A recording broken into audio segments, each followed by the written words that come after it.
Hello everyone, welcome back to my channel. I'm Bill. We're going to be in the Epic Handbook for this video. We are continuing the Epic Heroes series. This is the last video on Feats. In this video we'll be looking at the Trap Sense, 2-weapon rend, Uncanny Accuracy, Undead Mastery, Zone of Animation, Unholy Strike, Widen Aura of Courage, and Widen Aura of Despair. So let's read in, see what the prerequisites are and what the benefits are of these feats. Trap Sense. You can sense nearby traps even if not actively searching for them. Prerequisites is a search of 25 ranks, a spot of 25 ranks, and ability to find traps as a rogue. So I would lower the ranks if I'm using this in Pathfinder to like 22, because the starting ranks for 3rd edition D&D and 3.5 D&D is your normal ranks times 3, or plus, yeah, it's times 3. So you end up with the maximum ranks in a skill ends up being 3 higher at first level and every level thereafter.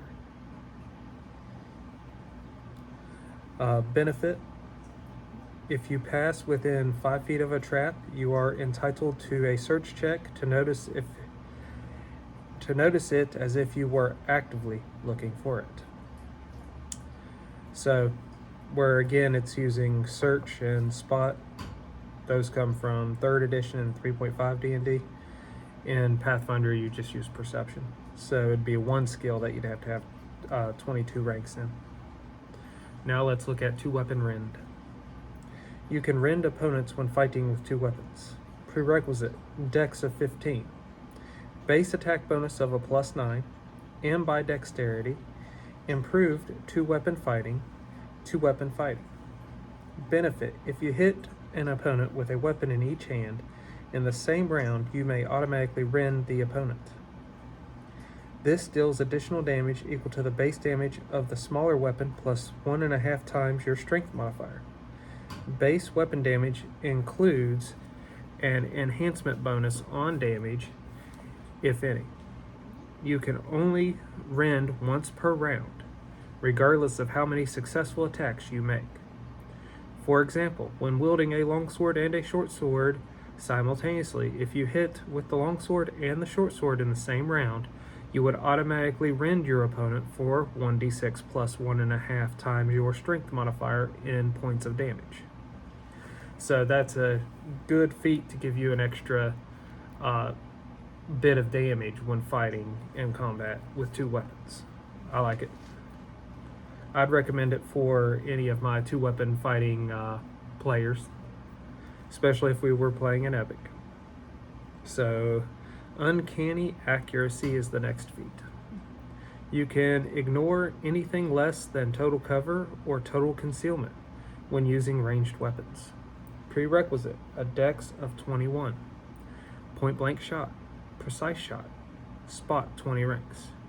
So I would change the spot to perception, and since this is epic, you'd be above 20th level. I don't need to change the ranks for that if I was going to use it in Pathfinder. Benefit: when throwing or shooting a ranged weapon, you can ignore any cover bonus to the target's AC up to the maximum of 9/10 cover, or any mischance conferred by the target's concealment up to a maximum of 9/10 concealment.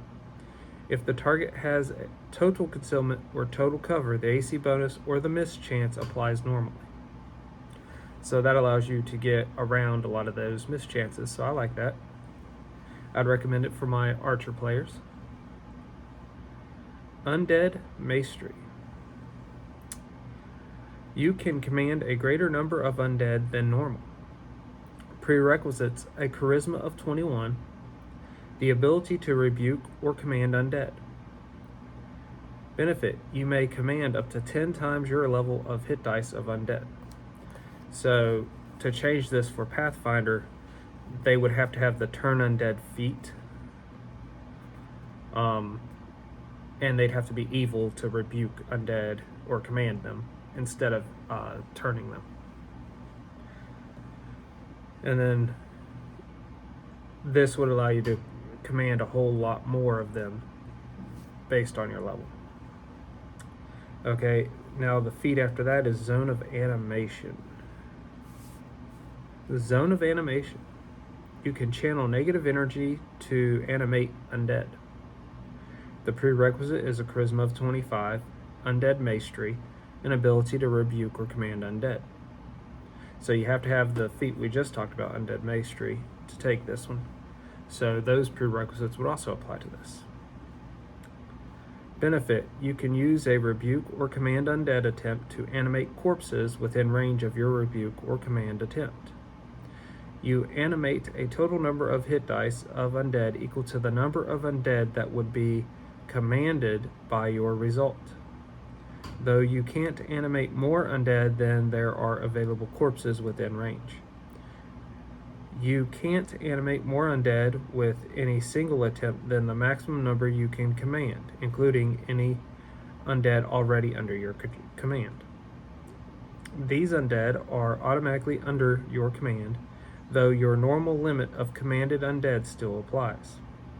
If the corpses are relatively fresh, the animated undead are zombies, otherwise they are skeletons.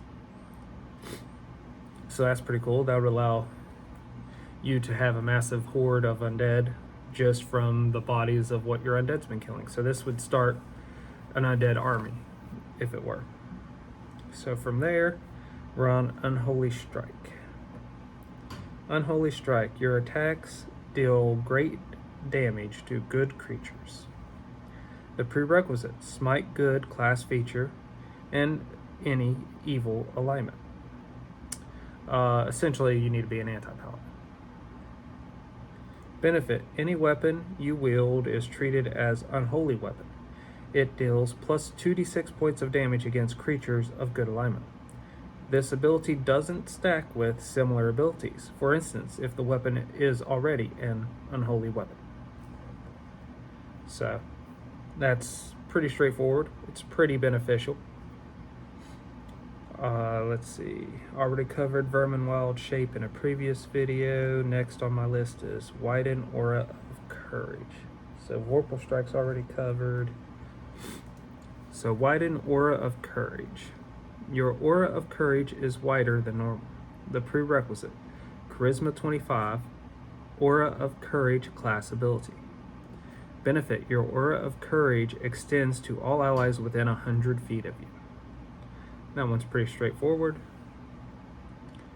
I might have to modify those ranges if there's any ways to improve Aura of Courage in Pathfinder that are already built in. Then I can make this range bigger if the starting range is already going to be bigger by the time they're epic.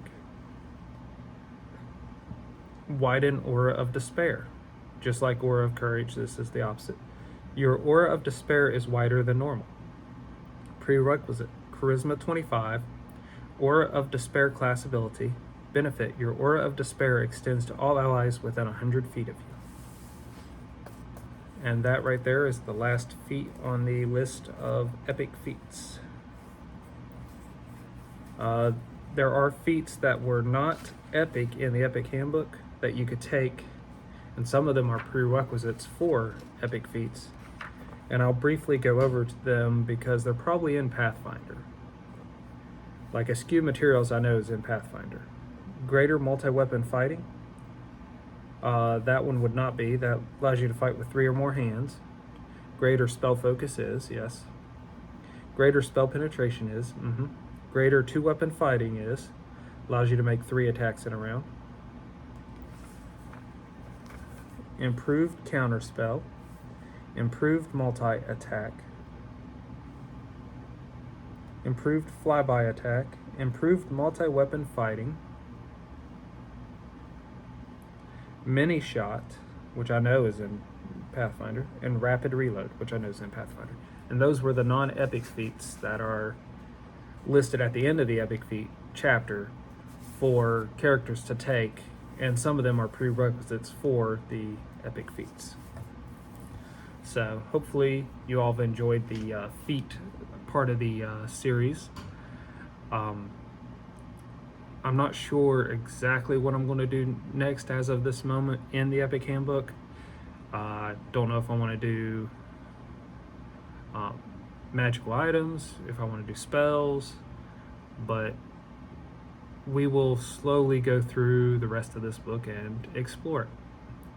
So, until we all game again, guys.